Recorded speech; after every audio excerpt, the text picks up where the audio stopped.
Hey everybody, JC here with another TNI toy review. And for today's review, we're going to be taking a look at the brand new Star Wars Black Series 6-inch Rogue One Scarif Stormtrooper Squad Leader from Hasbro. Now this figure comes packaged in the same style packaging we see with all the Black Series. You've got the black box with the red background. The figure's clearly displayed. You've got the Black Series logo up top. You have an image of the character and the name down below. Off to the side, you have the red border, and it tells us this is figure number 28 in the series. And then on the back of the packaging, we have a brief bio in multiple languages. Alright, let's get this open and take a look at what's inside.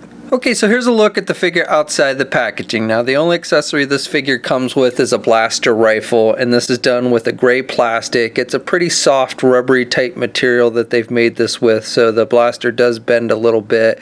You've got some metallic silver wash on the front barrel of the gun. I do like the sculpting. You've got the scope on the top, and it looks like it's got almost like a double barrel here, and then you've got the magazine on the side.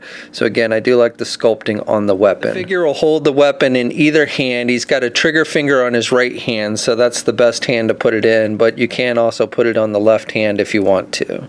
And he holds it nice and tight. So for the figure itself, I think Hasbro's done a pretty good job of capturing the likeness of this particular type of Stormtrooper. Now I am curious as to what the official designation for these guys is really supposed to be.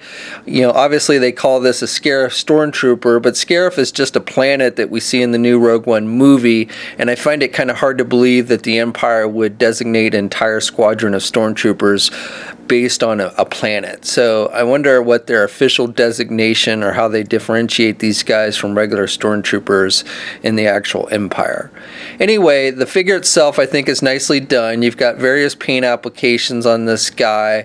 The armor is, very different looking from a regular Stormtrooper. The helmet really looks more like a clone trooper, maybe a cross between a clone trooper and a biker scout to me. You've got this blast shield up here over his eyes, and then he's just got the black eyes, and he's got the breathing apparatus like we generally see with Stormtroopers and stuff.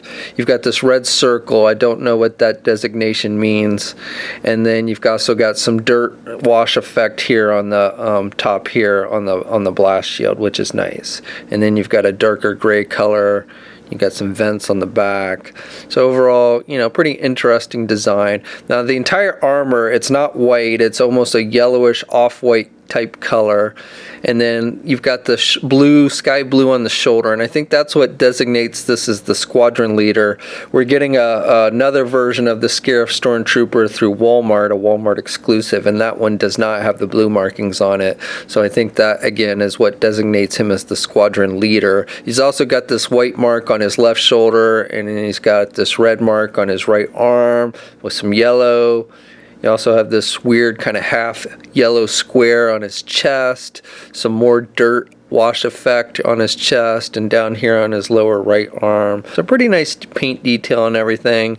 Got some vents and stuff sculpted, and then he's got a backpack. Does not have the circle and the two lines like we generally see with Stormtroopers on this one, but he does have a backpack, and again some more wash effect for scratches or dirt. He does have that weird thing you always see sticking out on the back of Stormtrooper belts, and then the belt's got some pouches sculpted on it.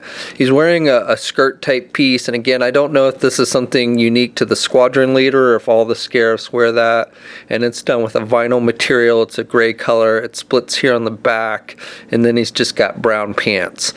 As Deadpool would say, I guess he's wearing his brown pants for good reason. And then he's got these lower armor pieces that look pretty similar to what we see with regular Stormtroopers. You've got the one that's a diamond that kind of covers his knee, and then the other one is a little bit different shape on his right leg.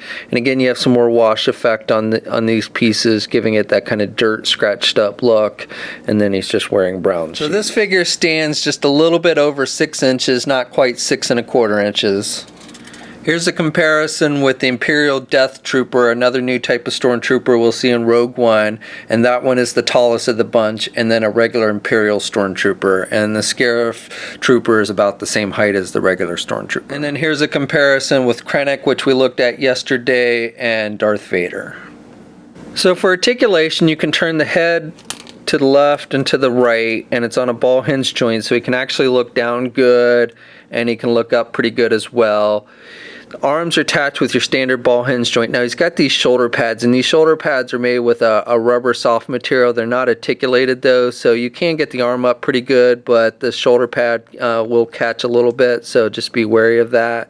And he's got good rotation. He does not have a bicep swivel. He has a rotation at the elbow, single hinged elbow, but can still bend his elbow pretty good. He's got swivels at the wrist, hinges on the hand, so good up and down movement with the hand. He's got a midsection joint, so he's got rotation there at the midsection, and he can crunch down a bit there, and he can look up a bit there as well. He's got a waist swivel. Actually, I take that back. He does not have a waist swivel. He has ball joints at the legs, but with the skirt piece, you can only do the splits about that much. He can get his leg forward good, and he can only do his leg back about that much. Does have a thigh swivel, has a double jointed knee, so good bending at the knee, and then he has hinges on the feet, so good up and down movement with the feet, and he does have ankle pivot, and 2 peg holes on the bottom of the feet. Okay, so that's my review. Overall, I like this figure. I think Hasbro's done a good job of capturing the likeness with the sculpting and the paint applications. I like the wash effect with the dirt and everything. I think that's a nice touch. And overall, I think this will make a nice addition to your Imperial Army. Now, I don't know how much of a role these guys actually play in the movie, and obviously we never see them again after this movie, but you know, it's always nice to have a new addition to your Imperial Army. So this figure, along with the rest of the second wave of Rogue One 6-inch figures, is starting to hit shelves now. We'll have a full image gallery up at JediInsider.com. There'll be a link in the video description below. As always, leave a comment. Let us know what you think. If you're so inclined, please like the video. Also, if you haven't already, please follow me on my Facebook, Twitter, and Instagram accounts. I'll have links to those in the video description as well. And until next time, I'll catch you later.